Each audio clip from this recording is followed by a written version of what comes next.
حضرت حذیفہ رضی اللہ تعالی عنہ فرماتے ہیں کہ ایک مرتبہ نبی کریم صلی اللہ علیہ وآلہ وسلم ایک جنگ میں فتح یاب ہوئے، اور ایسی فتح ہوئی کہ اس سے پہلے ایسی فتح نہیں ہوئی تھی۔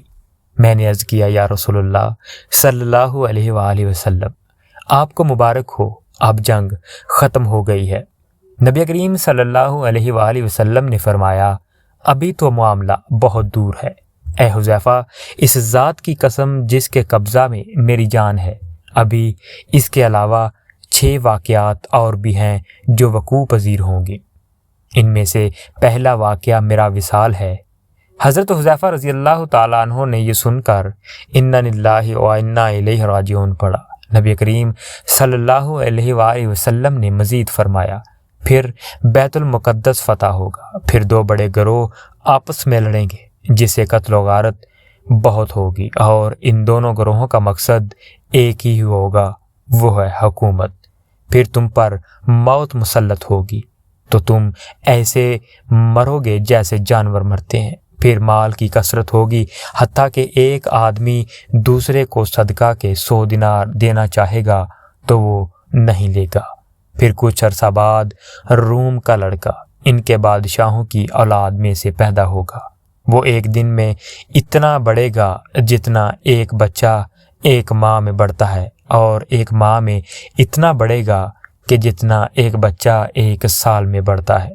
لوگ اس کو پسند کرنے لگیں گے اور ایسے کریں گے کہ ہم اللہ کی راہ میں اتنا جہاد کریں گے، یا تو اللہ تعالیٰ ہمیں فتح عطا فرمائے گا یا پھر ہم شہید ہو جائیں گے۔ چنانچہ وہ لوگ ایسا شدید جہاد کریں گے کہ ان کی تلواریں ٹوٹ جائیں گی۔ اختتام جنگ پر وہ لوگ لوٹ آئیں گے۔ رومی سردار کہے گا کہ یہ لوگ اس زمین کی خاطر کٹنے مرنے کے لیے بھی تیار ہیں، یہ تو تم سے اس طرح لڑنے آئے ہیں جیسے یہ زندہ ہی نہیں رہنا چاہتے۔ میں ان کو لکھتا ہوں کہ عجم کے جو لوگ تمہارے پاس ہیں انہیں ہمارے حوالے کر دو تو ہم یہ علاقہ خالی کر دیں گے، کیونکہ اب ہمیں ان سے لڑنے کی ضرورت نہیں۔ اگر وہ ہماری یہ بات مان لیں تو ٹھیک ہے، ورنہ ہم بھی اس وقت تک لڑیں گے جب اللہ تعالیٰ ہم دونوں کے درمیان کوئی فیصلہ نہ فرما دے۔ یہ پیغام جب مسلمانوں کے سردار تک پہنچے گا تو وہ اپنے لشکر میں موجود اجمیوں کو اجازت دے گا کہ جو لوگ بھی رومی سردار کے پاس جانا چاہتے ہیں چلے جائیں۔ ان میں سے ایک شخص کھڑا ہو کر کہے گا کہ ہم اللہ کی پناہ چاہتے ہیں اس بات سے کہ ہم اسلام کی بجائے کوئی اور دین اختیار کریں۔ لہٰذا وہ سب دوبارہ ویسے ہی بیعت کریں گے جیسی کہ پہلی مرتبہ کی تھی۔ اس کے بعد مسلمانوں اور عیسائیوں کا لشکر دوبارہ آمنے سامنے ہوگا، اور اللہ کے دشمن مسلمانوں کو دیکھ کر اپنی بہادری دکھانے کے لیے خوب لڑائی کی تدبیریں کریں گے اور لڑنے کی بہت خواہش رکھیں گے۔ اب مسلمان بھی اپنے ہتھیار رسوت لیں گے اور اپنی میانیں توڑ دیں گے۔ پھر اللہ تعالیٰ اپنے دشمنوں پر غضب فرمائے گا۔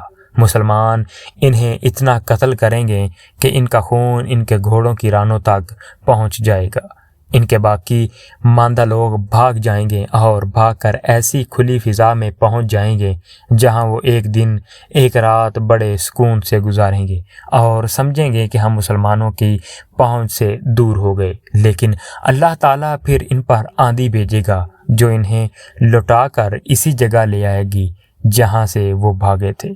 پھر اللہ تعالیٰ مہاجرین کے ہاتھوں ان کو قتل کرائے گا، اور اتنا قتل کرائے گا کہ ان میں سے ایک سپاہی بھی نہیں بچے گا جو کم سے کم واپس جا کر کسی کو کچھ بتا سکے کہ ان کے ساتھ کیا ہوا۔ اے حذیفہ، تب کہیں جا کے یہ جنگ ختم ہوگی۔ اس کے بعد جب تک اللہ تعالیٰ چاہے گا لوگ آرام سے رہیں گے۔ کچھ عرصہ بعد ان کو معلوم ہوگا کہ دجال مشرق کی طرف سے نکل چکا ہے۔ اس ماہ میں اتنی کثرت سے قتال ہوگا کہ بس۔ نبی کریم صلی اللہ علیہ وآلہ وسلم نے اس جملہ کو 3 بار فرمایا۔ ہم نے پوچھا، یا رسول اللہ یہ دھماکہ کیا ہے؟ آپ صلی اللہ علیہ وآلہ وسلم نے فرمایا، یہ ماہ رمضان میں جمعرات کی نصف شب میں ہوگا، جس سے سونے والا جاگ اٹھے گا اور پردہ دار خواتین گھبراہٹ سے پردہ سے باہر آ جائیں گی۔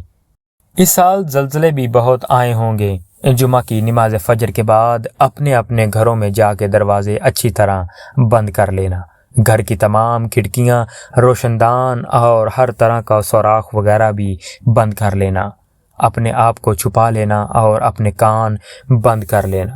پھر جب اس آواز کو محسوس کرے گا تو سجدے میں گر کر سبحان القدوس ربنا القدوس کہنا، کیونکہ جو شخص یہ عمل کرے گا وہ نجات پائے گا اور جو یہ عمل نہیں کرے گا وہ ہلاک ہوگا۔